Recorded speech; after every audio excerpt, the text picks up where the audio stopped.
Yeah, I'm going live, babe.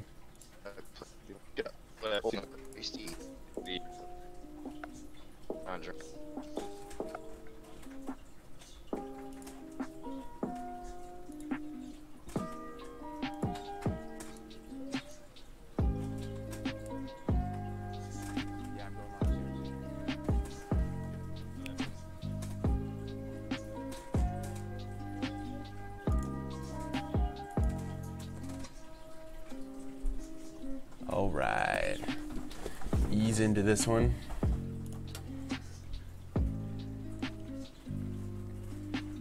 I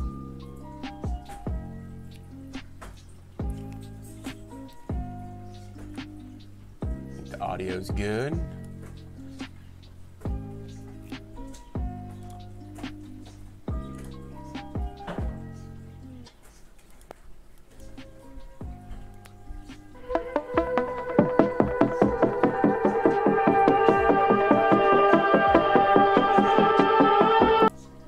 And we're live. What's up, guys? Welcome. Let's turn these chill beats down a little bit. Or off. Off's probably better. Thank you for joining us. Episode number 3. What is episode number 3 now? And I got my good friend Ryan. Let's make sure we have his face on here. Oh, we lose him? Oh, he should be back. Anyways, I hope all of you guys are doing well. Looks like we already lost. We already lost connection. So today is 4/16/2019, and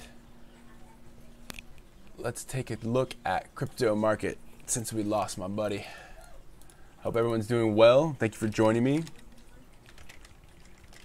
We'll look on CoinGecko. Oh, there he is. There he is. I don't know what happened. Lost. You dropped off. Like perfect timing. Yeah. There we go. There. You want to look at the crypto market, Ryan? Sure. I have no idea what's going on, but it sounds great. I'm gonna try to put a link on this on Instagram while you're doing that. Since I don't have 10K followers or whatever. Just use yours that you just put on, I believe. Let me know how the audio is, guys. As we go into this. So. What's up, guys? Oh. There it is. There it is. So let's see here. Today we have a 24-hour movement on Bitcoin, 2.7 up. Overall, last 7 days, we had a nice little correction last week, end of last week, and now we should be seeing some signs to move up some more. But you never know. You never know. I am by no means a financial advisor. That's a disclaimer. That's a disclaimer. So yeah. So. Hopefully the audio is all good. It sounds like it was since you were checking. And Ryan, how did we meet? You remember how we met? Oh, I'm not gonna get too specific, but it was through some people. It was through Oh yeah. Kind of something like this, actually, in a way. Yeah. Yeah. It was a weekend kind of a show where a fella reach out to some of us. I believe that's pretty much how that happened. Yeah. Culty had a little help with that too. Yeah. He was the bridge. He was the middleman, right? Mm-hmm. Yeah. Yeah, he reached out to me after I made a few videos, just kind of calling him out. That's what you do. I mean, if you want somebody to respond to you on YouTube, just make a video about that person. Yeah. That usually works. Like comments, not so much.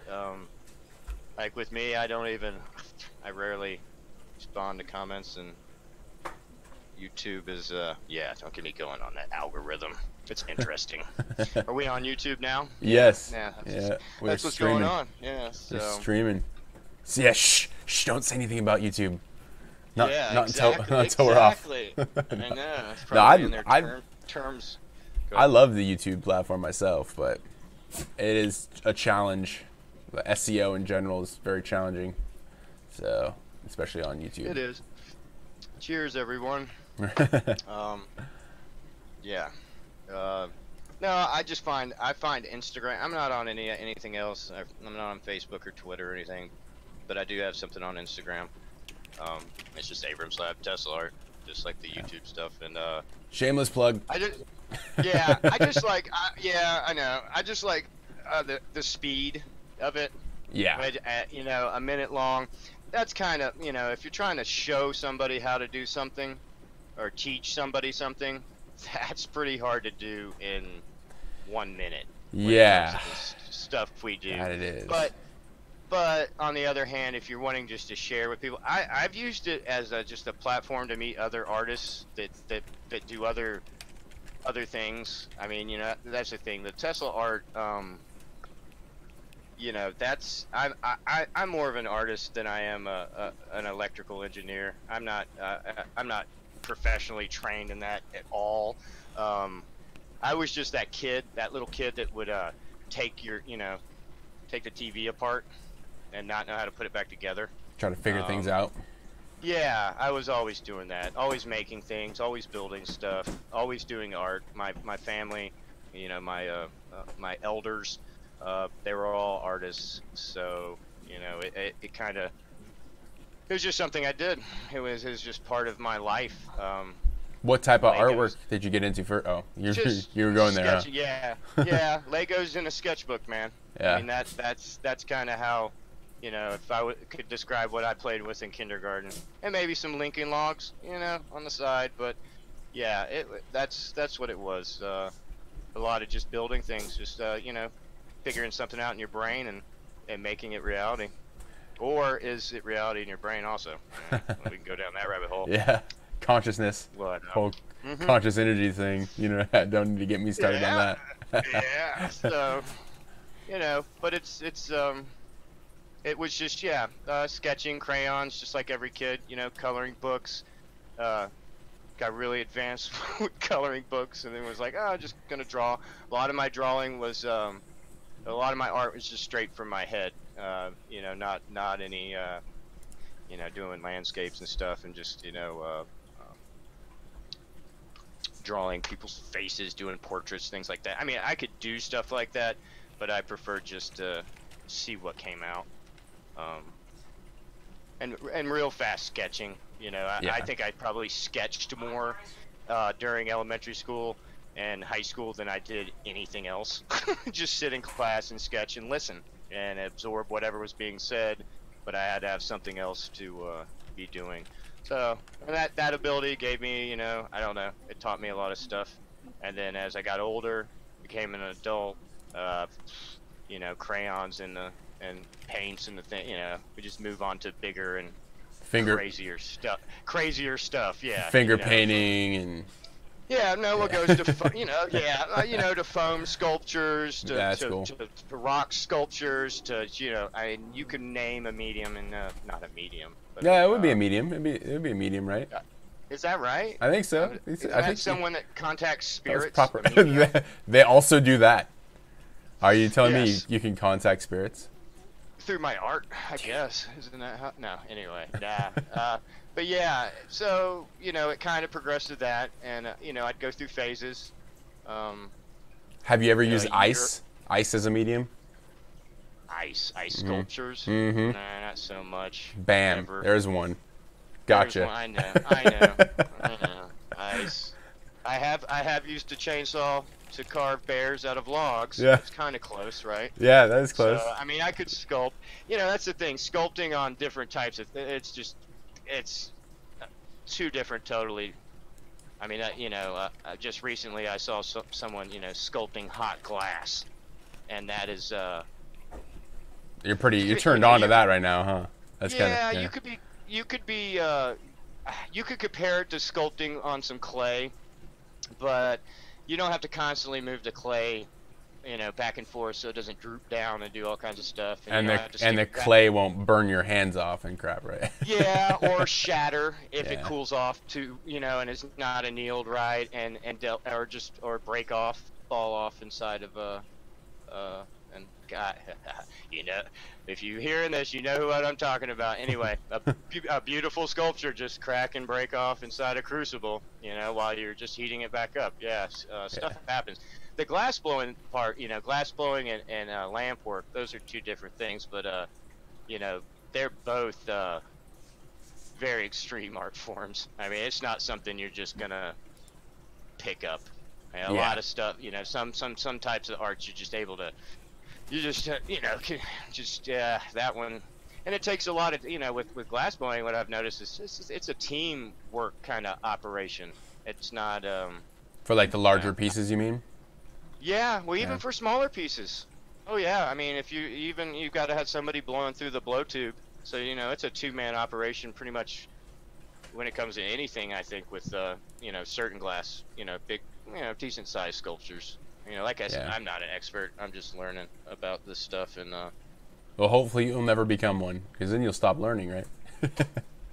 or stop doing it. Exactly. Sometimes you get jaded when you do stuff over a while.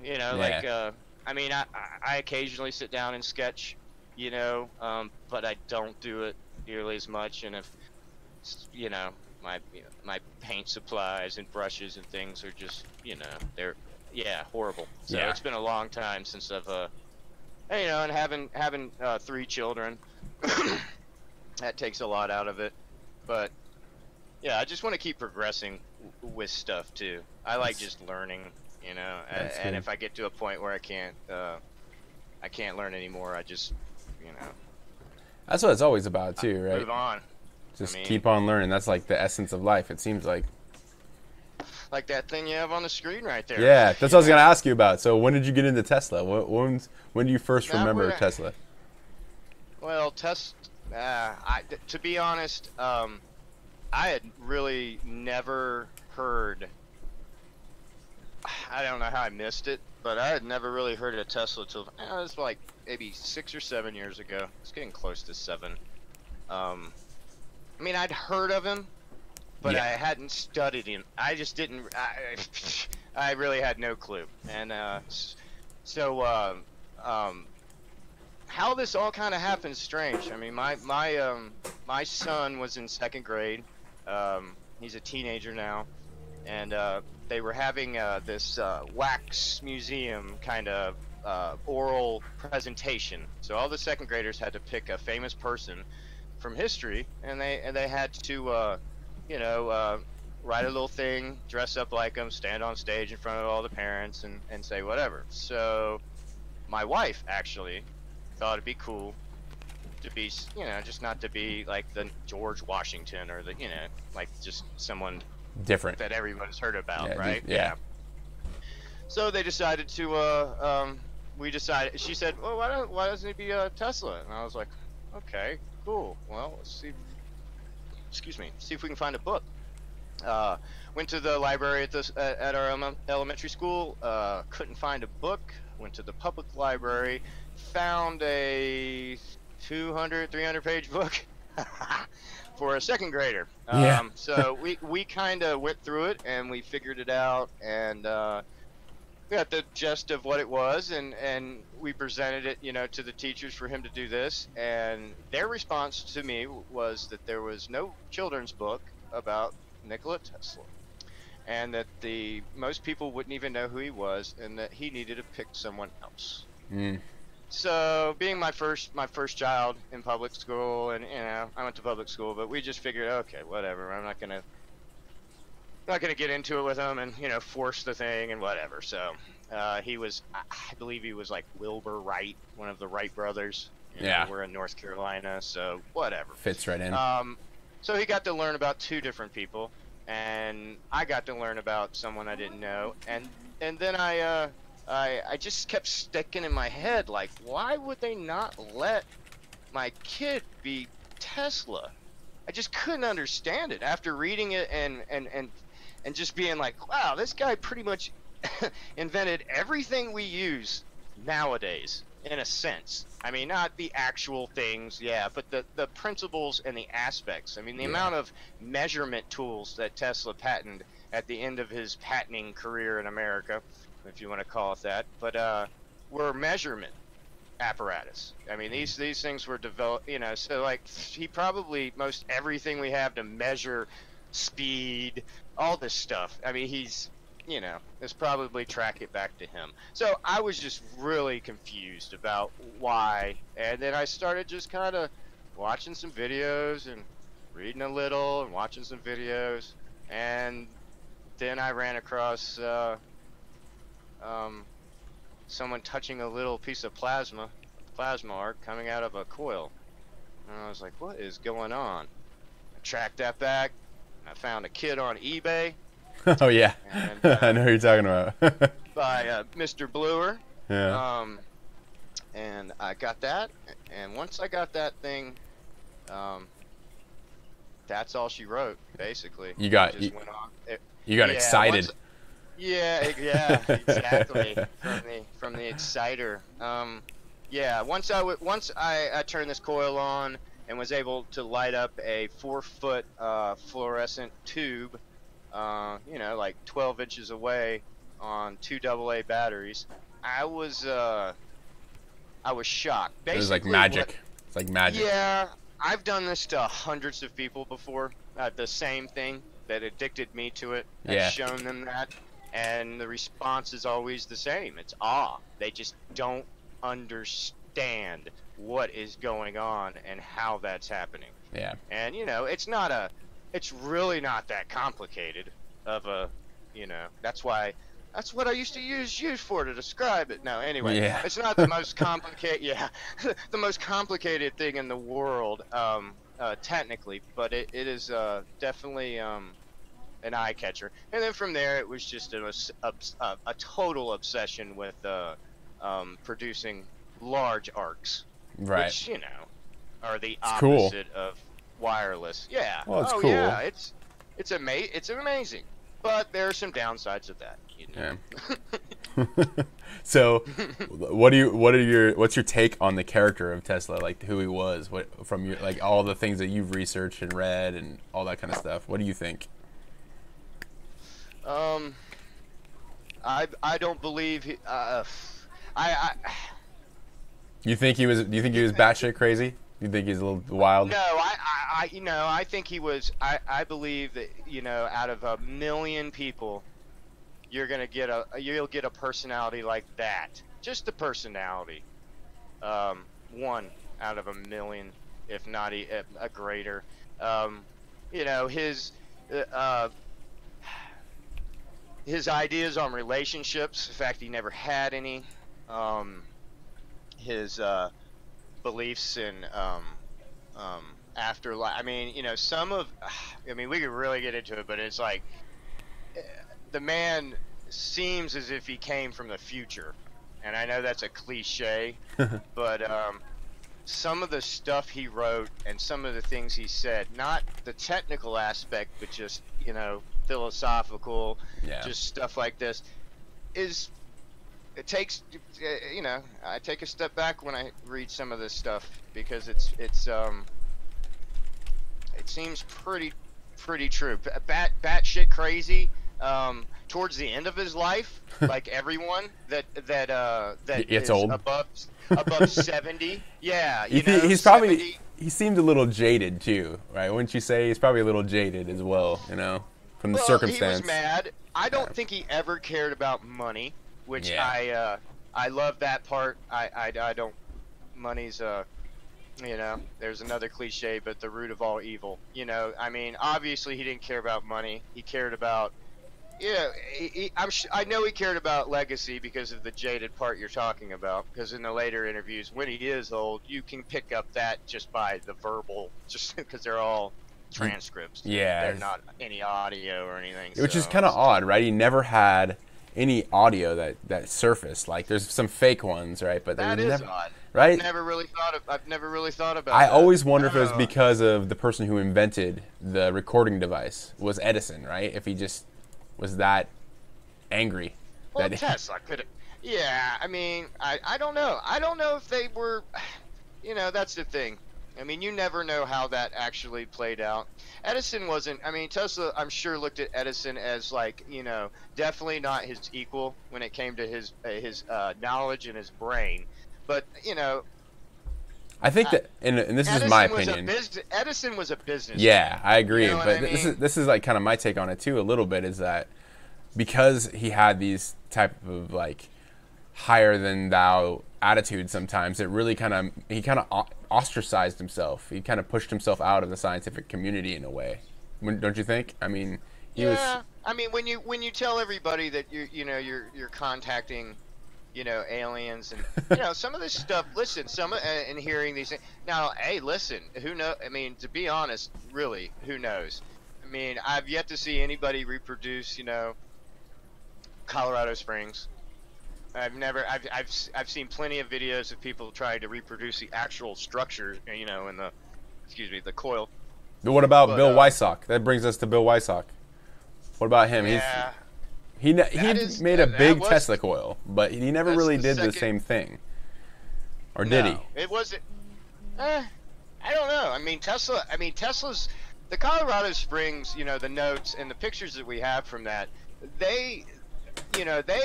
it looks like if you've ever been in a circus tent, like a 3-ring. Just imagine a 1-ring circus, about the size of like a average sized basketball court. Just a normal basketball court. It looks like that big of an area with a primary, and I mean it is. It doesn't look like it. It is, with the primary going around like a fence, like something you would hold livestock in. And then the iconic pictures of him sitting in the center and all the different coils. He was experimenting with multiple secondary resonator coils. I guess at the same time. And then there's spacing and all kinds of stuff, I believe. Inside the big field. Yeah, I mean it's hard to get an idea how big. I mean, a lot of people think, one thing, there's a misconception that he was actually sitting in that thing with those pictures where the lightning, the arcs are coming out everywhere, Those was, that picture, like that picture right there. Go back to that one picture where he's sitting. Yeah.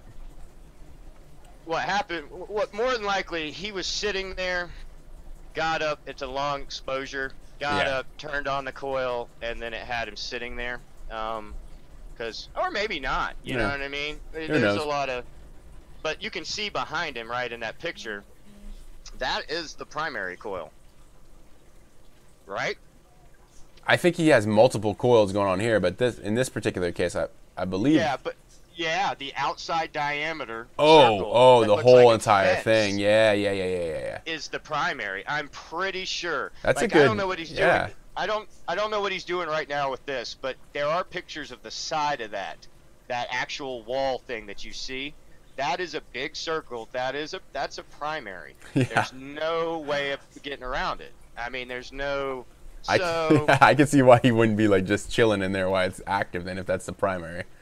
He could be. Yeah. Or he could have that primary off, because now this looks like he's striking from this is one coil to another. Right. It almost could be a bipolar setup, with two just big upright coils, because you can do it that way. Yeah. But yeah, I would love, more details. Yes. You've read. I mean, you've read the Colorado Springs notes, and like they have a lot of details, but there's not a whole lot. Well, it's chronologically not in order, really, sort of. I don't know. It's very sporadic. It's if you don't have some basic knowledge of I mean, I guess this is the magnifying transmitter.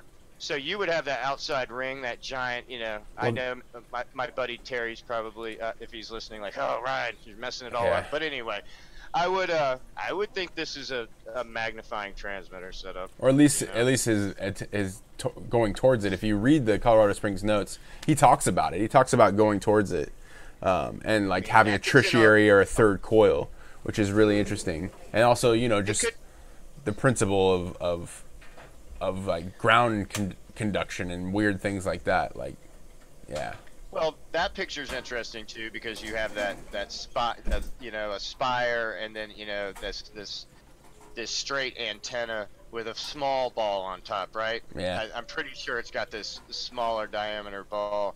Yeah. I mean, the difference between this one and Wardenclyffe pretty much is not any different, I would think, in setup, except for, you know, it's the top load part. I would think that line would that antenna would go straight up through the middle, same way right there, connect up top to whatever he had. So one interesting thing he talked about, though, I've never understood the cage on the top of that thing. So that's one interesting thing he did talk about in Colorado Springs Notes is actually using the arc, right, as like a plasma channel, you know, and he would arc to a larger capacitance above. Like that was one thing he did talk about.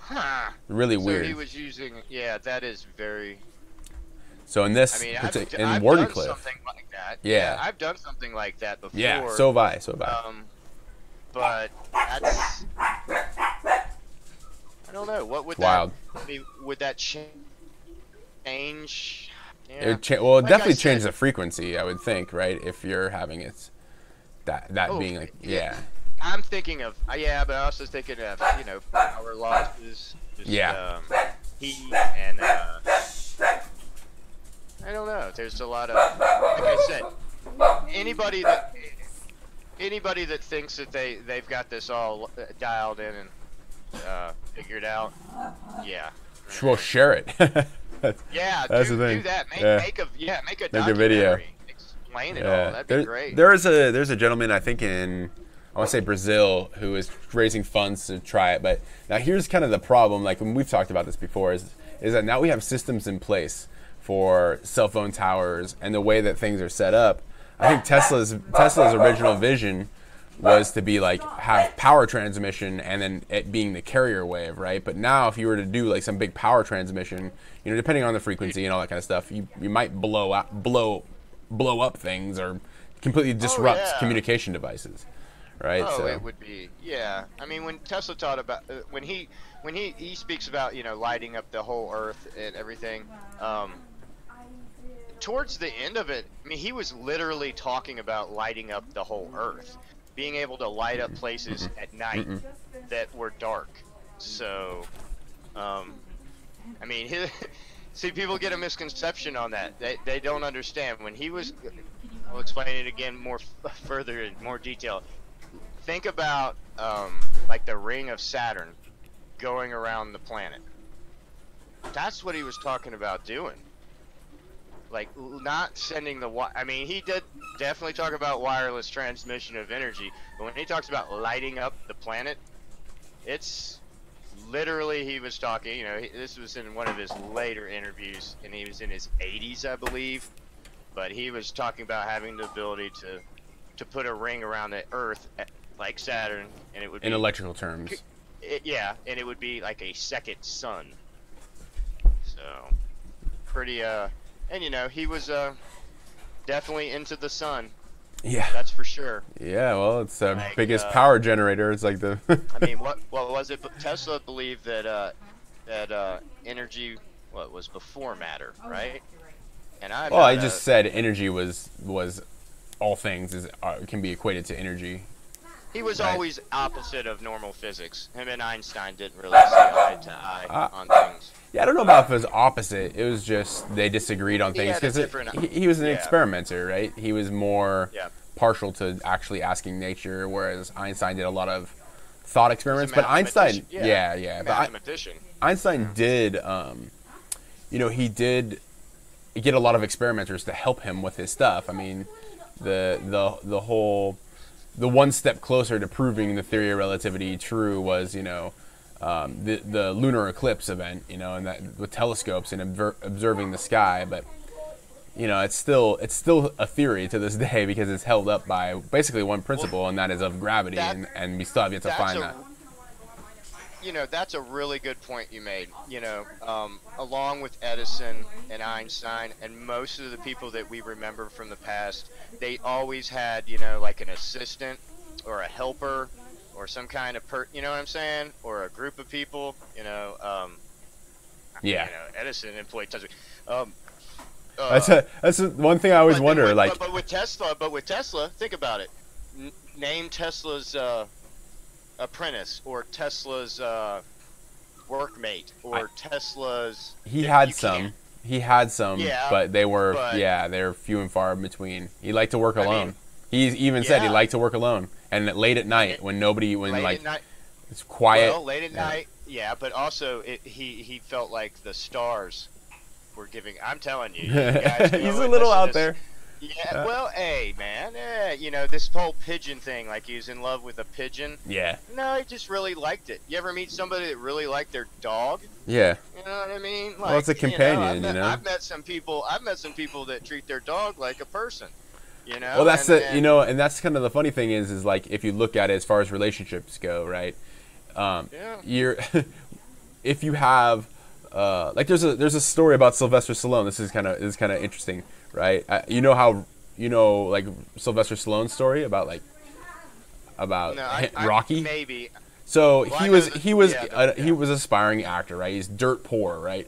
And he was married, and you know he just wanted to become an actor, and he tried to try out, and nobody really liked how he looked and like who he was, right? Because he talks like that, and actually, from what I hear, the reason why he talks like that is because he was forced out when he was born with forceps. Like that's the story. Anyways, that's a little segue, or a little side story. But so basically, what happened though is you know he tried out for different movies and couldn't get a break, and he's like. You know, it's like, okay, well, I'll try writing. You know, at least I can write some of these movies. So he wrote a movie, and someone bought it for like $100, and he's like, oh, sweet, you know, that's great. But $100 isn't going to get me anywhere, and like, I really want to act. That's what I want to do. So he was watching Muhammad Ali fights. I can't remember the dude's name. The Bleeder, man. Yeah. Netflix. Watch this movie about The dude, he just got his butt kicked, but he just kept coming forward. But he stayed. He made it all the way through. All the rounds, and just kept coming forward. So he watched that fight, and that's what inspired him to like write Rocky. So he wrote the script, and then brought the script to I don't know who it was, some people who were interested in it. Most people said it was a joke and would never make anything, but then one company was interested in it, like really interested. And they said, we'll buy the script off of you for like $150,000. And it's like, whoa, yeah, okay, sweet. Only thing is I want to be Rocky. I want to act in it. They're like, no way, you can't act. You're a writer or whatever, right? So, you know, he was down on his luck and everything, and he's like, man, this is not going anywhere. And he hawked his wife's jewelry at the time, and like, you know, that's something you never do. So he's in bad situation with her, and then he did the worst thing. His lowest point was he went to the liquor store, right, and he sold his dog and that was like his prized possession. And this goes back to what you were talking about, is the dog, you know, just gave unconditional love, like never asked for anything in return, right? Just gave unconditional love. So he sold his dog to this guy he wanted 50, but he got like 25, and he just needed the money.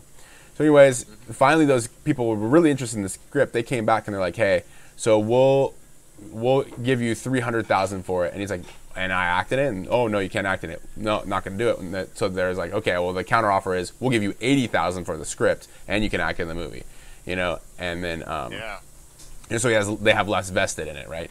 And so, worked out for him, didn't it did. So he got the part, and you know the first thing he did after he got the $80,000? He went down to the liquor store. He went down to the liquor store and freaking waited. And as soon as he saw the dog, he bought the dog. And actually, the dog in Rocky, that's his dog, Butt Kiss or whatever. That's cool. Yeah. That shows you money. He literally got the story from that guy. The little. There's parts in Rocky that actually were real. Yeah. Some of it. You know. Yeah. He didn't get to fight again and win. Yeah. And you know, I think he actually knocked down Ali, but it wasn't a knockdown. He stepped on his shoe. Yeah, it's a trip or something. Pushed him over. You know. Yeah. So, but no, I mean, Tesla had friends. That's the thing about it. People think, you know, a lot of stuff they go, you know, towards the end, and they talk about him towards the end. I mean, when he was rocking and rolling and doing his patents, I mean, he was a socialite, you know. I mean, he was hanging out with all kinds of people, And the friend that I hear about the most is Mark Twain. Yeah. I mean, when they met each other, of course Twain was older than Tesla, but they met each other and they both were just extreme fans of each other. Tesla read Twain when he was ill, when he was a child. Yeah. He wasn't really a child. I think he was a teenager at that point. Most an adult, or what we consider adults.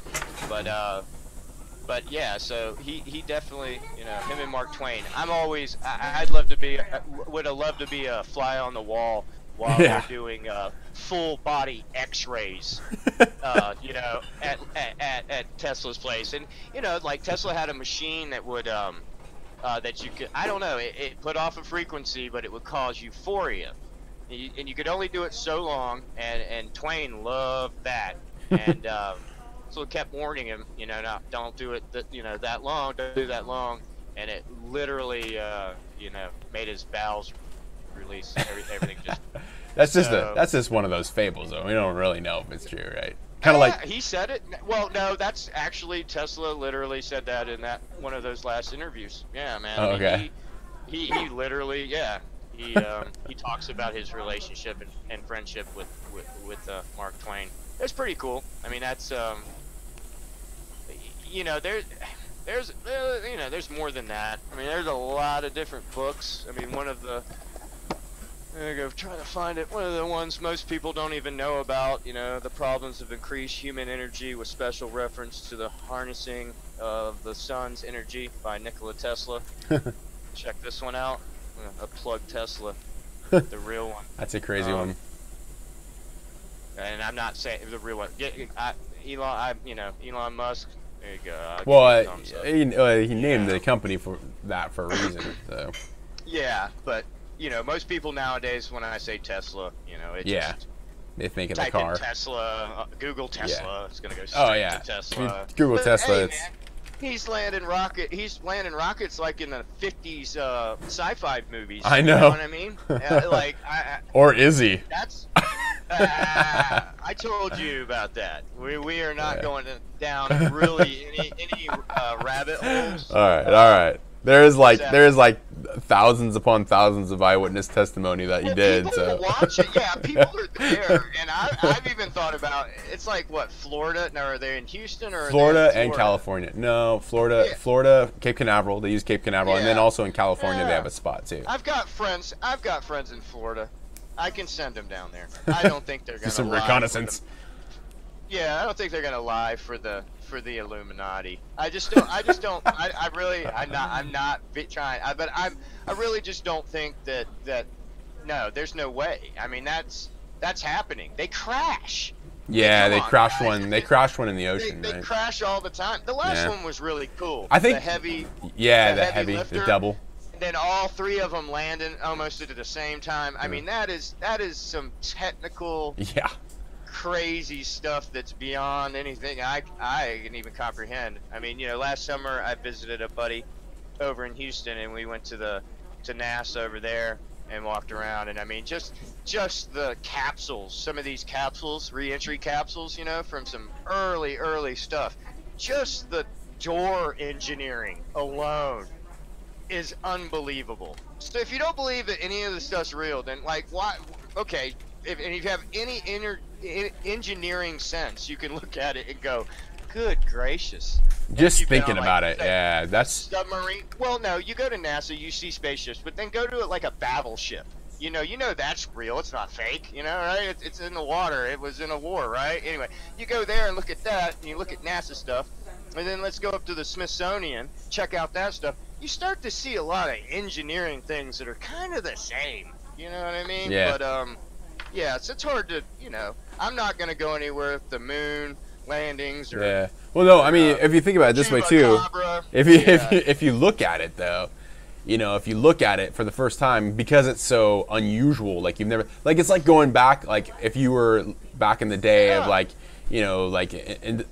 pre-industrial era and seeing an electric car, or seeing a car, for that matter, like seeing something, seeing a light bulb, like you would not think it's real because you've never seen anything like that, right? Well, I mean, we've had mass ejections from the sun, that caused plasma formations that I've done in jars in my house that represent, I don't know if the video can see me, but hands over your head, a big crazy head anyway, but and these are depicted on caves like all over the freaking world, guys. Yeah, and they're all been dated at a certain time, and it's all been proven that that's what happened. People saw these things. They didn't know what to do when they saw it, so they just drew it down. Thank you, guys. I mean, that's smart on that level.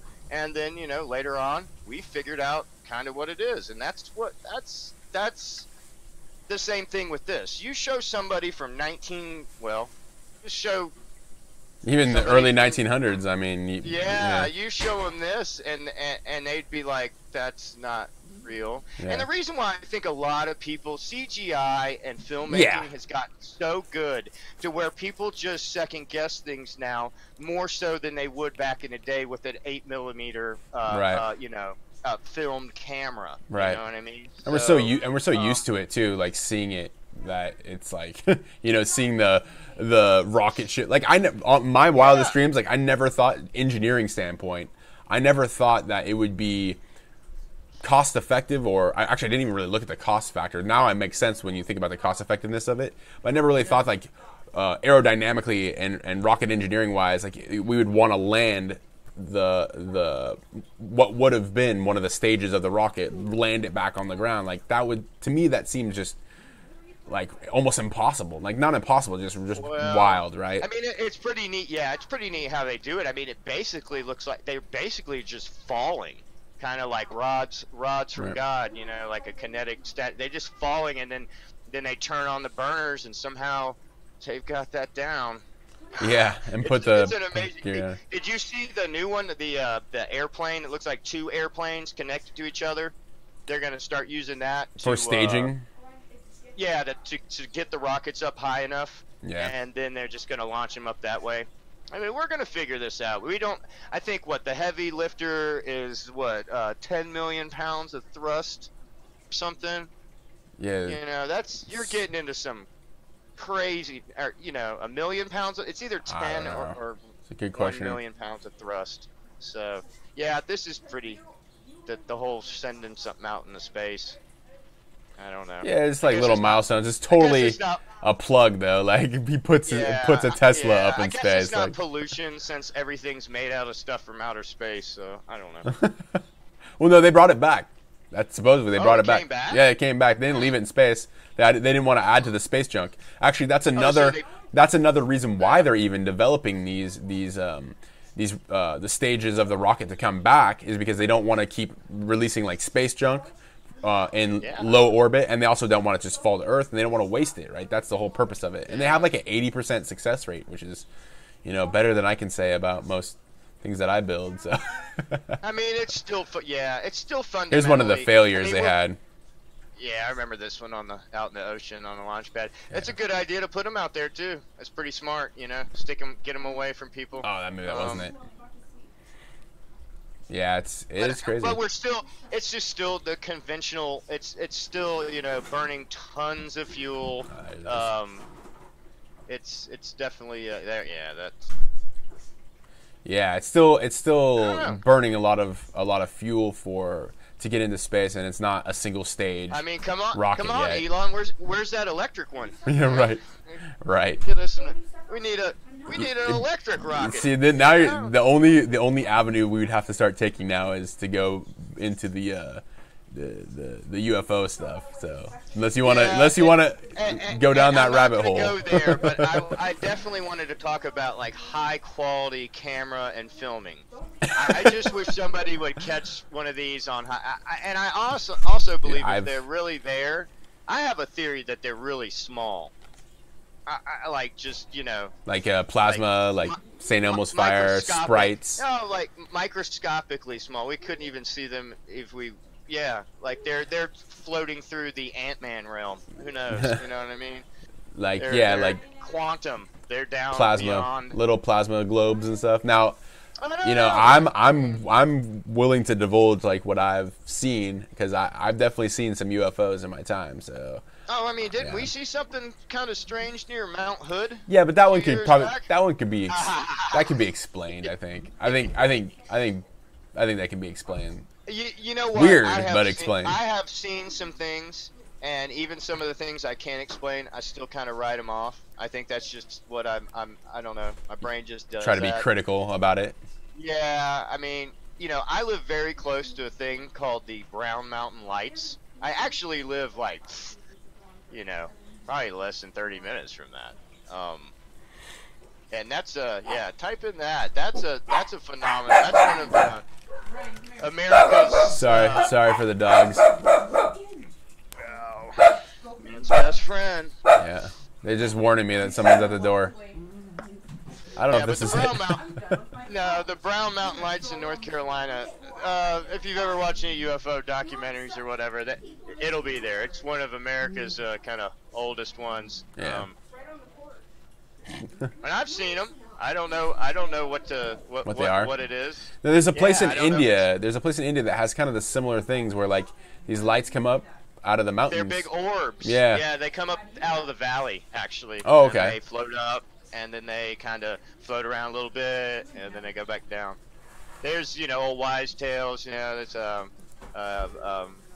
dead Native Americans, all kinds of different things. I don't know. There's some more kind of gaseous type actions that happen like that. I think Mississippi, Louisiana type area, but these have actually been researched by this place has been college professors and people have set up things, and they still can't figure this out. So another one is Phoenix, Arizona. They have the lights there too, and like some strange triangle shapes and stuff. And a lot of it's like that's what makes it a UFO is you don't know like if government unidentified floating object. Yeah. That's what the Brown Mountain Lights are. Yeah. I mean they're kind of, and it could be some people just lighting some balloons up with something. I don't know, but not for this. I would think for this long, it's kind of like. I have my theories. The Blue Ridge Mountains are called that way because we have so many evergreen. We didn't call them pine trees, whatever. Yeah. And they put out these gases that cause the mountains, the Blue Ridge Mountain, to look blue. And so it could be a mixture of that, altitude, some type of gas, gases. Yeah, maybe. Yeah. And that's beyond my expertise. So, but I have many friends that have seen things. My wife has seen things. I have buddies that were veterans of the military that 100% believe in extraterrestrial life. So I mean, as far as the possibilities, I wouldn't rule the possibility out, but it's I don't funny. think we're the only people out there. That's a only very species. Yeah, I think that's a conceited kind of way of looking at things. Yeah, sure would be lonely too. It'd be a lonely way to look at it. It'd be pretty sad. It'd make us pretty special. Yeah, that's true. Well, we are. You're really special, Ryan. I appreciate you being here today. Thank you. So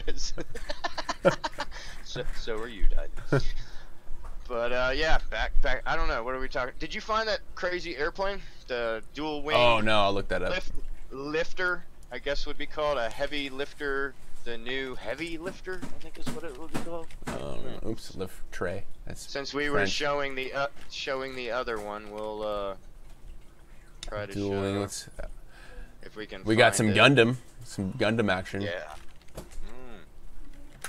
Heavy lifter. It'd be the SpaceX. Yeah. That was kind of like the whole premise, right? Hopefully, is to have single stage. What's the Richard Branson one, and then he's got his Virgin Galactic. Yeah, that's his deal. Other group. Like I said, I don't know. See, we're not seeing it. Like that's strange. They have to try to. It's probably Virgin Galactic that's doing it. No, it's some other company. Oh, okay.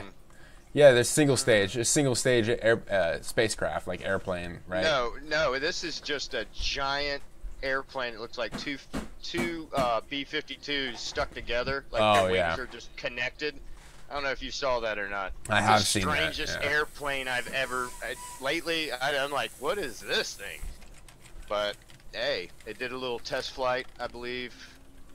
That sucker. Southern California. Yep, that one right there. Strato launch. The test team It did conducted like a center. 75-minute flight or something. It's a beast. So, yeah. Scaled composites. So this is a staging point where they want to just put Rocket in between. Smaller rocket. Yeah, obvious. Yeah, I'm thinking that's what they're thinking. So. And then I wonder what its altitude gets to before they can even launch it. Well, definitely would have to feed it with some air. It would be a different launch at an altitude than it would be on the ground. Yeah, you'd have to. Sure. Yeah, you'd have to feed it some type of oxidizer and something to get the engine kicked on and all that kind of stuff. Engineering feats. Depending on its altitude, like I said, I mean, who knows how high that thing goes, but. Well, I would think it would have to get pretty. What would be the point? Yeah. You know what I mean? Yeah. Like I mean, I would think. I think it would have to get up into the 60s and 70s, something pretty high. Staging to the moon, like being able to stage on the moon, that'd be where it's at. That'd be pretty epic, I think. Well, if you're going to launch to Mars, but Mars is just a suicide mission for anybody. So anybody out there that's like, I want to go to Mars, well, it's pretty intense. Yeah, that's pretty intense. Yeah, I think there's a whole group of people that signed up already. So. I'm sure there's a waiting list. I mean, but you guys are all going to die of radiation poisoning. I'm just letting you know that offhand. I mean, I'm not trying to be a downer, Debbie Downer here, but I mean, seriously, like. Really? They've got that figured out? I don't know, man. I mean, like, traveling from here to the moon is, like, pretty damn dangerous, I would think. And... If it's been done. I'm sorry. Hey, died. I'm sorry, it was just fun. It's fun to do. Anyways, no, I think staging there, or even just having a space station that can actually launch too. Yeah, having a permanent base there, like the space station. But it's like the space station isn't really. I mean, it's not like it's in outer space. How high? It's not up there. I mean, it's up there, but it's not like. It's not outer space. It's not way out there, is it? I mean, it's high enough. So, it's high enough to be in an orbit where it's not going to come to the ground in thousands upon thousands of years, basically. So. And you would have to build a system to be able to evacuate from the moon in a second, a minute's notice. I can't see. Why do you say that there'd be too much radiation to go to Mars? Like because of the Van Allen radiation belt and stuff? Yeah, and then once we get out into you can shield from that though. I mean, it's heavy. You have some heavy stuff, but you could shield from that. Heavy lead. Yeah, some lead or bismuth or. Yeah, lead or bismuth. It's extremely heavy metals. I don't know. Some other exotic metal I can't think of. Yeah, so we send. I can tell you right now, these Falcon X and these rockets are not made of lead. Yeah. I mean, you know what I mean? They're not made of lead. And I wonder how much lead's actually in the space station. Lead? Seriously? Yeah, probably not much. That sounds. Like how thick of a lead shielding do you have to have? To keep you, I don't know what the rad, what are the rad? They can make meshes. Right? They can make meshes, and there's probably new composites that we have no clue about that escape us right now. But there's different varying types of radiation, and lead doesn't block all of it. But what are you gonna do depending on Mars? on thickness? What's Mars? I mean, Mars is like what, like half gravity? That's the other thing. The whole, obviously. Being in the space station for like a year messes with your body. I mean, the guy when he got off couldn't even walk after exercising every Aluminum. day. So. Yeah. Well, and plus his spine is all getting put back into place, and. Yeah, I mean, think about it. Like, how would all that work after you spent a few years, on Mars? Like, how's your body, can we reproduce in a different no, this is a good one. This is something that's frustrating to me because anytime someone, I say it's frustrating to me because I just want to do it. Anytime there's something that I haven't seen anything on or hasn't been done, like I just want to do it. But like, there hasn't been very much electrical experiments in space that are open, like that I've seen. Like, I'm gonna look it up again and we'll see. But besides like turning of motors and stuff like that, I mean, no like plasma experiments or sparks in space. Yeah, kind of dangerous. Yeah, that's kind of like fire, you know, in there. I mean, I'm sure they're not doing a lot of fire experiments on a space station, but yeah, I mean, I did see. Gosh, I remember seeing a video back in the day where there was like an arc that arced off, something arced off of either the space shuttle back in the day, that crazy arm that used to come out the back and do whatever.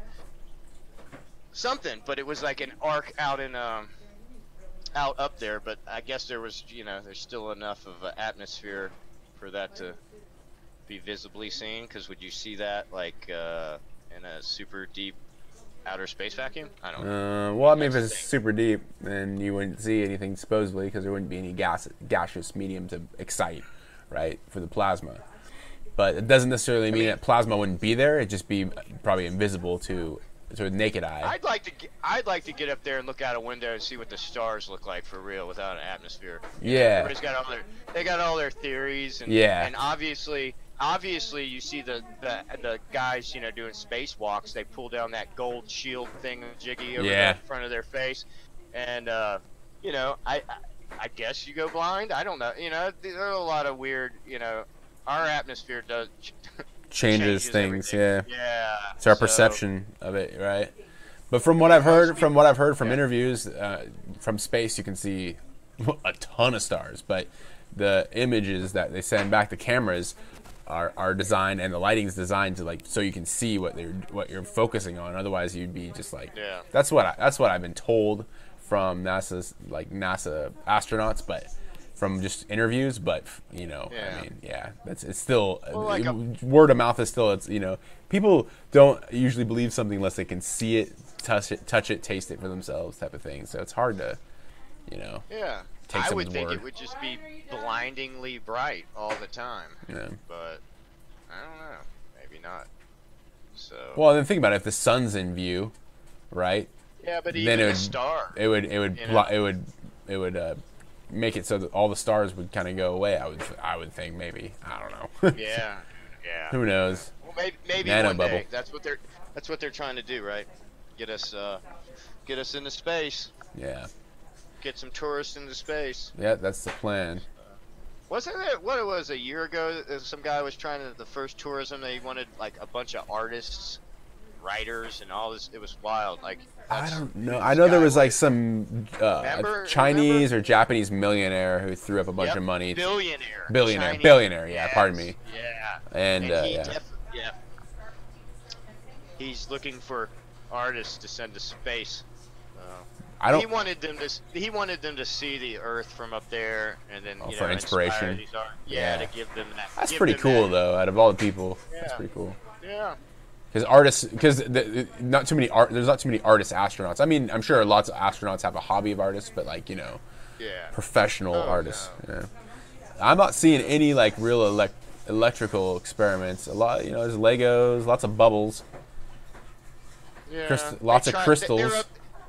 They're up there. Yeah, they're probably salt water and a little thread, right? See how crystals. How they seed. Yeah. There's a lot to that. I mean, a lot of biology, I'm sure. Yeah. Lots of biology. Yeah. Growing things. Well, it's also just see if we can survive and how long. But yeah, it's about educational. But it'd be really. Go ahead. I believe the two twin astronaut guys. Those two guys, those bald guys that that spent time up in the space station. The one came back after like a year or so, and I don't know. There were articles. I'm don't quote me, but I swear they were like talking about how it changed his DNA from his brother's, his identical twin. Like they checked and it altered it. Huh? That's weird. He's also shorter now. Yeah, that's typically that actually happens a lot because like they get taller and then when they come back to Earth, it kind of compresses their spine again, and like that can happen. So. But a year, I mean, he spent. I think he's like, look, got the record. I'm pretty sure of how long he spent. But supposedly, you know, they his DNA changed from his identical twin brother that has the same. That's whatever. weird. So, it's interesting. Because twins. So generation of artificial plasma. I finally found one. Impulse, altering ionosphere, and pulsed plasma sources. There we go. There we go. Had to do some digging on that one. Let's see how much. That would be what the ion drive, right? Never mind. Information pending. Yeah, the ion drive, right? Yeah, probably. Yeah, impulse. Yeah, impulse. Artificial generation of plasma. That sounds like ion drive testing. And it was Russia. Russia did it. Yeah. They use a gas. People like don't understand. They're like, well, there's nothing. You can't get the whatever. They use some type of gas. They introduced this gas. Mr. Woodruff was telling me. I can't remember what the gas is. What? Like argon? If you're there was. Yeah, I think it was. I don't know. It's conductive or non-conductive? Like. I'm not sure. Yeah. But they introduced it, and then that's just like a thruster. Oh yeah. No, yeah, for ion thrusters, yeah, they use argon or xenon. Usually, I think are the two. I believe it's xenon is the other one, but yeah, for ion drives, Wouldn't you be able to pull the xenon and the argon out of? I mean, is that in outer space? Yeah, see, I'm being very rare gases. I mean, hydrogen would be where it's at. Like if you could pull hydrogen from sources, you know. Yeah, so where you're constantly refueling, or you're not refueling. Like you go get a little dip of the sun. That's all you do. You just get a little dip of the sun. Well, no, you're sucking it out of the vacuum of space. Yeah, basically, like you would suck noble gases out of down here, in a sense, and then you would just transfer that. You'd have to have is an electrical power source, but as long as you have you'd have to have a huge pressure differential too. So like you'd have to have more vacuum than the vacuum of space, which is, see what I'm saying? That's kind of challenging. That's awesome, actually. It's like absolute zero too. It's like absolute zero too. Yeah, but think about it. Then you're using that to as the fuel source because it's abundant all around you, and then all you need is some solar panels pointed in the right direction. All you need is freaking well, I mean, Mary Poppins never-ending bag of capacity. I mean, you'd have to have a vacuum. Alternate reality. Or just shoot off nuclear bombs under us over and over, like they, that's genius. In the 50s. Yeah. So, that actually nuclear is drives. Dude.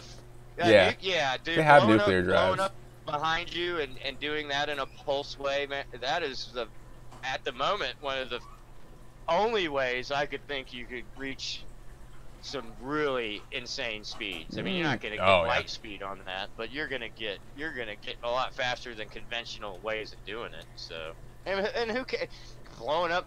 We should use those isotopes and stuff laying around that we have for bombs. Put them up there and use them to shoot people off the places they want to go. Instead of killing people. The only thing is, I think that there was a what is it? Not ordinance. Wasn't that von Braun's idea? The nuclear power. Yeah, I think so. But there's some huge concerns with blowing up nuclear bombs in space. You know what I mean? Like that radiation and it attaching itself to the upper atmosphere, burning holes in the upper atmosphere. I mean, you have to get a distance away from us. Right? Yeah, I see what you're saying, but there's still a lot of concerns because, from my understanding, that in space there's the nuclear blast is going to travel much further, or would it travel less? Like if it's like electricity, that's a good question. Would it be more condensed or would it travel further? That's a really good question. I don't know. See, this plasma one sucks though because it's all pending. They're not saying anything. So again, that's so funny. Saying my point, like I don't know. Yeah. Again, like my point, like here's the first stage. Let's see if they post anything on this. Pending, all pending. This was done in October 2008, 2009, and still pending. Good Lord, yeah. Yeah. That's what I'm talking about. It's like there's no electrical stuff in space, except for like... It's pending. Yeah. It's pending right. probably because they like, you know, they a Who lot knows? of times with any experiments, no, even with what I do, it's like, heck, everything I do seems to be pending because I just take it from one point to the next point. Doesn't matter. You can still like. That's what I love so much about open science is like you can just put it out there open and source. yeah, open source is the way to. So it's truly, you know, like just with Tesla putting out his stuff like that. That's if he would have gone completely open source, we probably would have seen a lot more of his technology come to light. You know, what's funny is to go back to Tesla and why he never was on audio. What is it? The audio, not the audiograph, dictograph. What the heck did they call that thing? I don't even remember. The Edison supposedly came up with. Yeah. But what I find funny is Tesla said, like, you know, they may take my ideas, but you know, my legacy will be in the future. Whatever, I'm paraphrasing whatever he said, but it makes me wonder, like, if maybe he helped with one of those, and that's why he's so pissed off and never used it. You know what I mean? Like he helped invent something like that. You know? Yeah, I mean a lot. I think he. Total conspiracy stuff there, huh? Yeah, no. I think you know. Well, heck, man. You know. You want to hear? Sorry. It's factual. I mean, they did come and get all his stuff. Yeah, that part. Yeah. I mean, they. You know. You want to hear? Probably one of the wildest stories I've heard about Tesla, and like it coincides. I don't know if I've ever talked to you about this before, actually, but you know the Tuskegee event. Remember that? Oh yeah. So Tuskegee event, and then if we. Oh, I'm very well versed in most of. And then Wardenclyffe, right? Wardenclyffe. Yeah. Years of operation, because supposedly, okay. Tesla knew the guy that was circumnavigating the globe. He's going the Arctic, right? And so it's 1901 to 1917. Okay, and supposedly Tesla wrote this dude a message and said, you know, telegraph and said, hey, look in the night sky on this date. I'll give you a show, right? That's supposedly. You know, a note that was found or whatever. I don't know. It's all speculative, but the experiment, Tesla, I think only experimented up until 1913. I think it was decommissioned in 1917, but he was out of it. Like they kicked him out for antenna transmit, message telephony. Let's see, totally demolished in 1917. But I think he stopped. He was not allowed to do any more experiments after. I think it was like 1913. So the Tuskegee event happened. Let's see, what year was it? If you see it, let me know. If it says during that time period, that gives it more credence. Yeah, sure. Exactly. So, 1908, right there, morning of June 30th, 1908. So, so that falls right into the timeline, right? Yeah. But I mean, So the idea, the thing is like the idea is that he made some large EMP or some large plasma explosion in the sky or some craziness like that, right? And completely demolished everything. Channel it up into the one of the spheres, ionosphere, yeah, or bring it or ground it, right? A large amount of electricity or a large plasma blast or whatever. Or he supercharged it up like the HARP system. And, that's conspiracy theory stuff right there. That's what. Well, the HARP system's not conspiracy. That's a system used to communicate with submarines under ice caps. Yeah. I mean, there are not many of them anymore, but yeah, it had the ability to do kind of what a shortwave radio does, but you know, to use a term on crack. I mean, it was like crazy, bro. Like, you know, it's like giving a shortwave radio PCP, but microwave energy and microwave transmitters, all that is like as real as your microwave. That makes no sense. You're speaking nonsense right now. No, it does. It is true. Microwave transmitters from aircraft. Yeah. I mean, I have one in my house. You know what I'm saying? Yeah. And so you build an array. I mean, heck, there's like, 3 or 4 of them around. I'm not saying they're controlling weather with it or doing this or that or the other, but they definitely bombarding the atmosphere and the different all of it, ionosphere with large amounts of microwave energy. Give me a break. I mean, if you were, really thinking about it, you could probably bounce it, focus it, and I don't know, if you got it just right, lightning bolts will come down, right? Anyway, you're creating a pathway, you mean, like a conductive pathway? Oh yeah. I mean, if the sun, like I was saying about all the cave drawings of the crazy space people with their hands in the air, you know, whatever, which are all just they're just plasma discharges that people were looking up at, you know, in the sky. That's your theory, right? That's your theory. Well, that's my theory. I'm not taking credit for it. I heard it from somewhere, but the electric universe, Thunderbolts project. No. This is they talk about that. Yeah, I'm sure. I'm definitely sure they do. But imagine, you know, a true solar phenomena from our sun, an epic one. You know. Yeah, you would see. Imagine the whole planet just being burned by lightning bolts. So if people don't understand, I mean, it would... or at least a large amount of, in the magnetosphere, like just seeing a massive amount of, or in the ionosphere, just seeing plasma across the sky, plasma sheets, like, you know, aurora borealis across the entire... It would rain lightning bolts if you increase that. You increase that by 100 times, you have lightning bolts falling out of the sky. I mean, you know, you just have it just... Where's it going to go?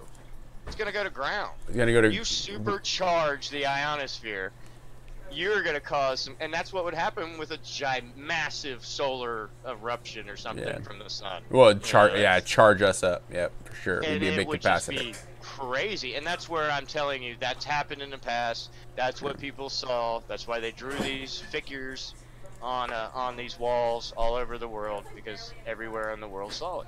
It's just the way... look up those figures right now. Yeah, the cave drawings from... I just want people to see what I'm talking about, because... I know, easy way I can find it. Yeah, this isn't as conspiracy theory as people are, you know, the way it sounds. Like, oh, it's not. It's... The sun's our biggest threat, or another It's also body, our biggest life giver, too, at the same time. Yeah, that's how it works, doesn't it, in life? Yeah. I mean... I thought I'd be able to find it like that, but maybe not. Like that. That black and white one is a... oh, here. This one? Yep. Yeah, like they depict... They also, like, talked about, and there was some reference to it in the antiquity, you know, way back in time. Like an alien... Of Venus like lighting up like a star. Like, they talk about Venus lighting up, like, as bright as the sun. Like, there's some reference to that. Like, that's one of the things they go off of. Well, isn't that because Venus at one point was like Mars or some... Gosh, don't get me going on that again. There's some... You know, things have changed. Things changed in our solar system. Yeah. But, yeah, that black and white one with the two holes is a weird description, weird one of it, but, yeah, it's interesting stuff, man. Definitely, like, it's some of the clues, you know, are some... I mean, the thing is, like, you know, I don't think that a lot of that stuff was just left behind just because they wanted to be artsy. I mean, you know... No, they were leaving things behind. No, they had... That's what I was trying... Okay, right there in the center screen, the purple, black and white. Now, keep going. Yeah, the one right in the center, the little teeny one. No, go down from that. That is this one right here, right? About. Yeah. Yeah. So that's like their logo formation. Too. That plasma formation on the left hand top, I've created that in the lab. Yeah. It's very easy to do. There's videos showing people doing that. So then we go from there and we look at these, you know, depictions. They're on different things. I know this sounds a lot like aliens, Prometheus or something. Yeah. But and it's like, and it's the electric universe theory stuff, which is a little wild for a lot of people. But look at that one right there. That one. Wow, I've never seen the Egyptian hieroglyph one that compares. Look at that, or what? That's pretty. Yeah. Yeah, there's lots of different examples of it for sure. But they correlate pretty you know, it's like that. There you go. You get the, you know, you get Hanukkah. You get the tri-headed one there. Yeah, I mean. Right here. Yeah. But these formations, these are, if you have a lot of plasma vessels or deal with plasma or are exposed to it. I mean, some of these formations. I mean, that one's creepy. I don't know about the in the middle, but that's a very good version of it. But yeah, just stuff to think about. Yep. Well, cool, man. Well, it's good to have you on live stream. I gotta break my fast. Thank you. Yeah, we'll definitely do it again. For sure. And maybe talk we'll about some more stuff. Some plasma coasters and some actual things we've been doing. But it was cool talking about some Tesla. Get it out to the people. Yeah. Do their own research. So, yep. Thank you, everybody, for watching. Thank you, Dyden. Yeah. I appreciate it. I appreciate you coming on, dude. It's always nice. It's always nice to have someone to talk to and not just talk to myself. Yeah. Well, it can be a little creepy. Anyway, together. So, I think we could probably do this pretty easily. But, all right. Well. Cool. Well, peace to you all. Much love, and enjoy every present moment to the fullest. Till next time. Cheers, everybody. Later.